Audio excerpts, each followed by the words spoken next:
Attendez, je vais partager.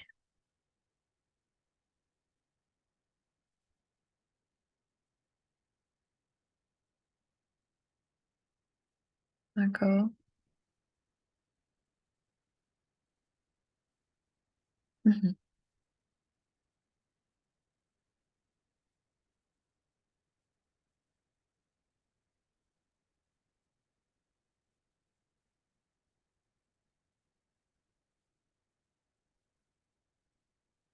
Bonjour, je m'appelle Marie-Elvire. Aujourd'hui, je vais parler sur la peste, écrit par Albert Camus. Mais pour commencer, je vais me centrer sur l'auteur.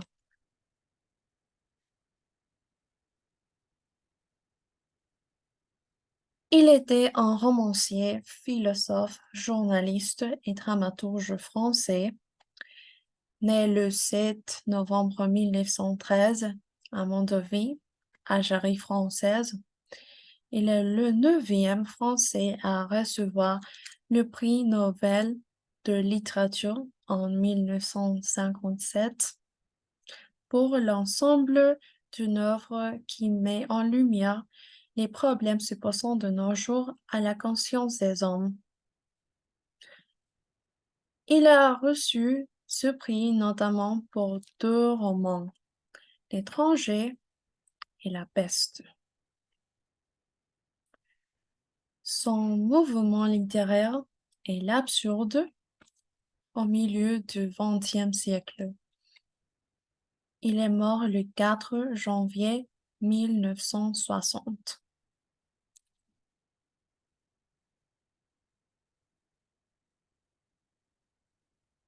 Il existe deux théories sur l'inspiration de Camus à l'heure d'écrire ce livre. La première théorie, c'est qu'il a été inspiré par l'épidémie de choléra qui a frappé Oran, qui était alors une colonie française, en 1849. La deuxième théorie, c'est qu'il a été inspiré par les nazis qui ont occupé la France pendant la Deuxième Guerre mondiale. Cependant, cette dernière est la plus fiable en raison de la date dans laquelle Camus a écrit ce livre. Ça correspond mieux.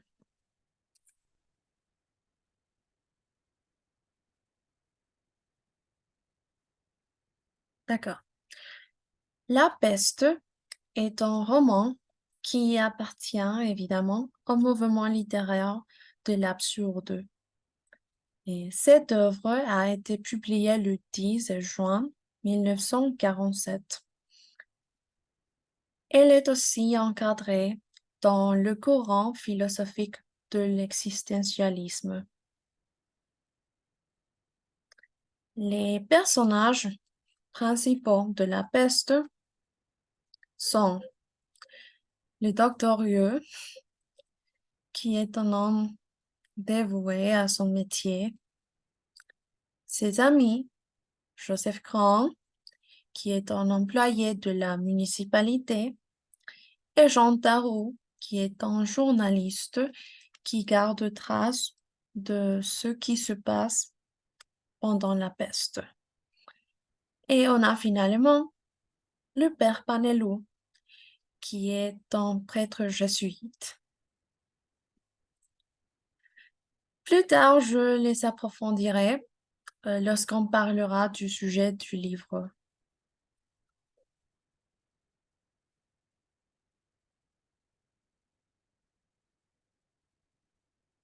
Pourquoi j'ai choisi ce livre?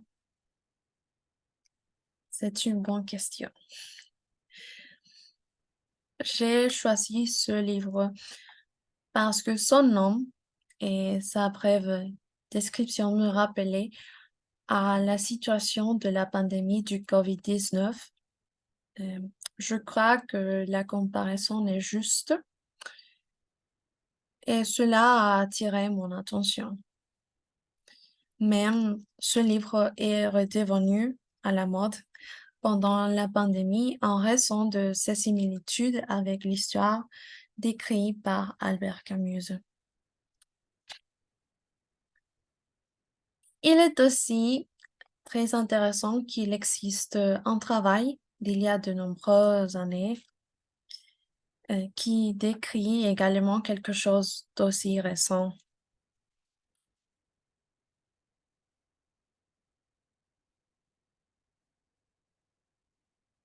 On passe maintenant à l'introduction du livre. Tout d'abord, la femme de Rieux était malade et elle a donc quitté la ville pour se faire soigner. Le matin suivant, en sortant de son appartement, le docteur Rieux a vu un rat mort sur le tapis de la porte. Et au bout de quelques jours, la ville a été envahie par les rats. Il s'est avéré que ces rats transmettaient une maladie par le biais de leur puse et la première personne est tombée malade. Les symptômes étaient des ganglions sur le cou et la fièvre. Il faut remarquer que les spécialistes n'en savaient rien. Lors d'une commission sanitaire à la préfecture, la municipalité a déclaré un état d'urgence sanitaire et a fermé ses portes. Là, on a pu observer les nombreuses séparations car personne n'était autorisé à entrer ou sortir de la ville pour éviter la propagation, évidemment.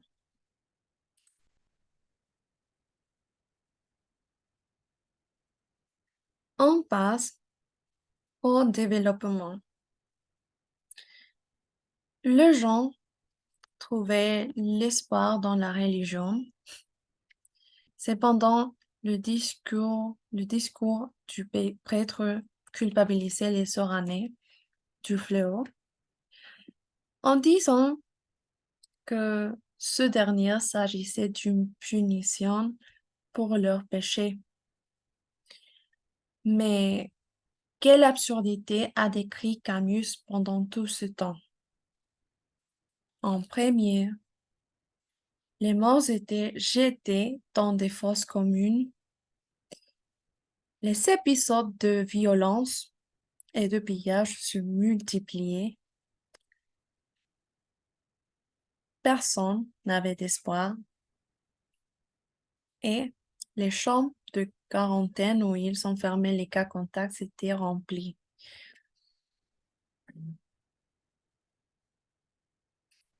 Il y a une scène en spécial qui a lieu à l'opéra. C'est ma scène préférée. Et au cours d'une représentation d'Orphée et d'Eurydice, l'acteur principal s'est effondré sur scène.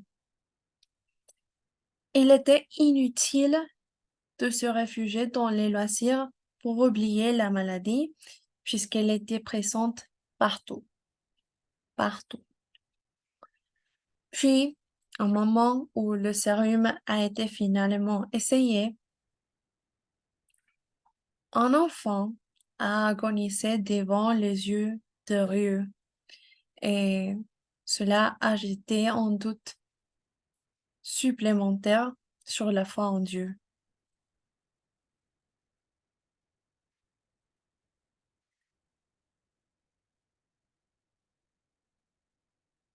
On arrive à la conclusion. À Noël, Grand, l'un des meilleurs amis de Rieux, est tombé malade. Mais il est sauvé par le sérum. Et je suis désolée.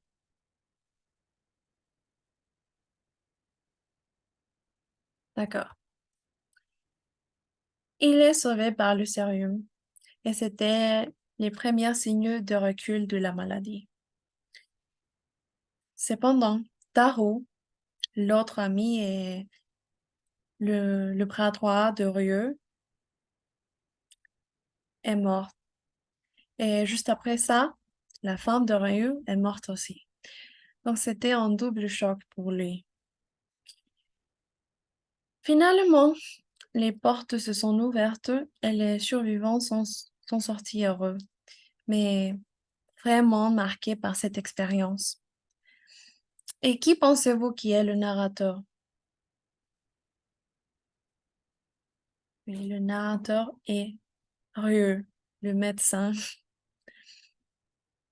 La dernière réflexion sur le fleur, c'est qu'il faut rester vigilant car il peut revenir à tout moment.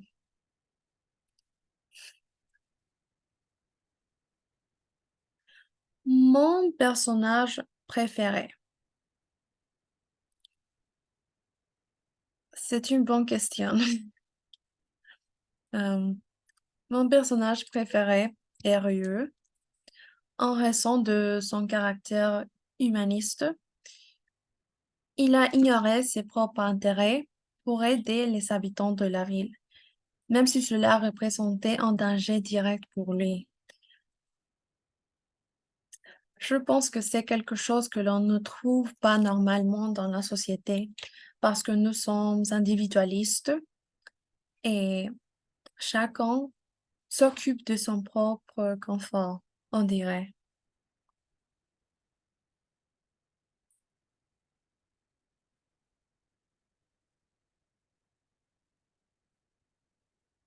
D'accord.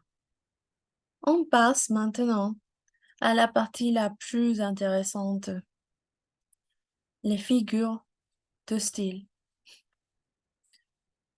Le livre lui-même est une allégorie car les rats qui, par leur pus, contaminent les gens symbolisent le nazisme. On commence par la première. Il avait envie de crier encore pour dénouer enfin le nœud violent qui lui broyait le cœur. Le nœud était le sentiment de vouloir crier désespérément et de crier fort. Il s'agit donc d'une métaphore. La deuxième. L'un des ganglions commençait à suppurer et bientôt il s'ouvrit comme un mauvais fruit. Il s'agit d'une comparaison car on peut trouver en comparer, en comparant et le mot utile qui est dans ce cas comme. La troisième. Je ne suis pas heureuse de partir.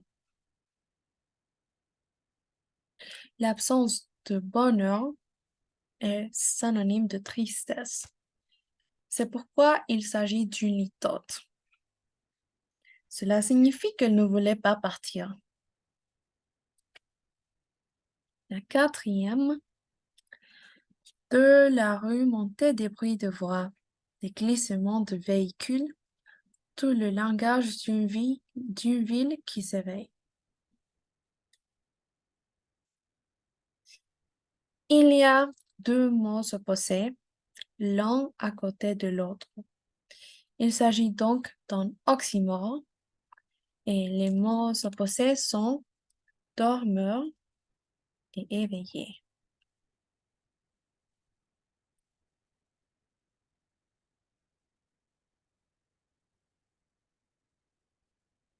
Le ciel commence à perdre sa lumière par excès de chaleur. Il s'agit d'une périphrase car cela signifie exactement qu'il y avait une brume de vapeur. La suivante,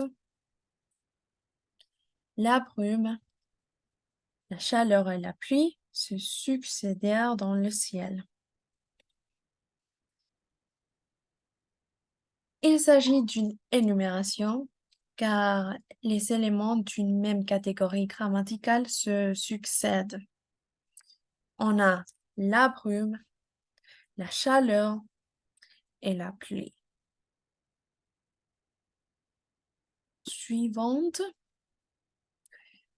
Une manière commode de faire la connaissance d'une ville est de chercher comment on y travaille, comment on y aime et comment on y meurt. Mhm. Il s'agit d'une gradation croissante parce qu'elle énumère les actions du moins au plus fort. On y travaille, on y aime, on y meurt.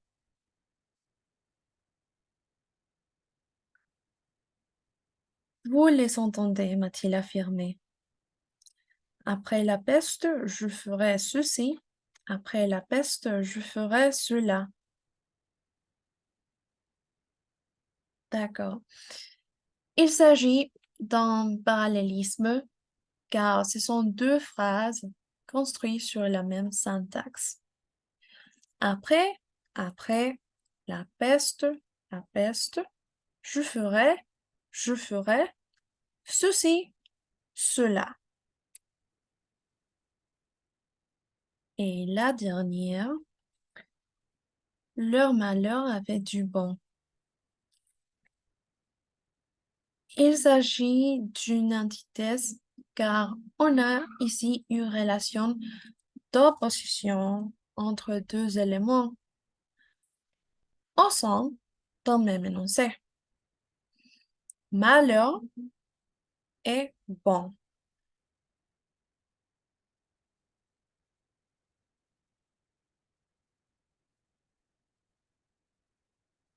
J'ai trouvé d'autres figures de style, mais elles sont nombreuses.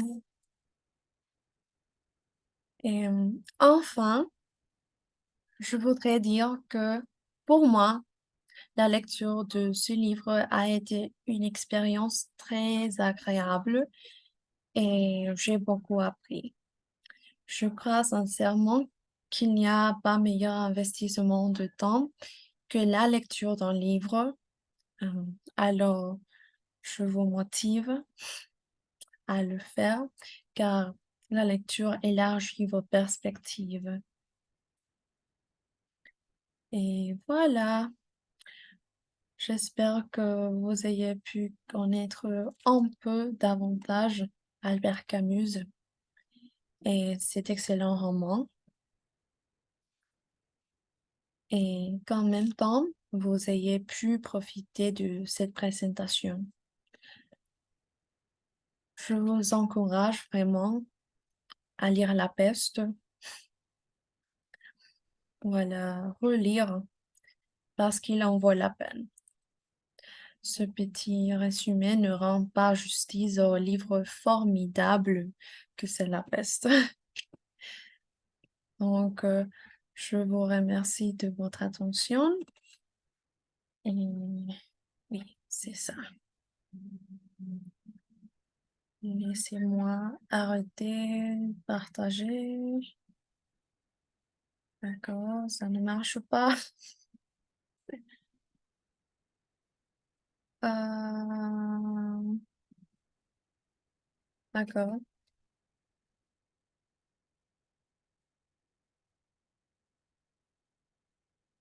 Oui.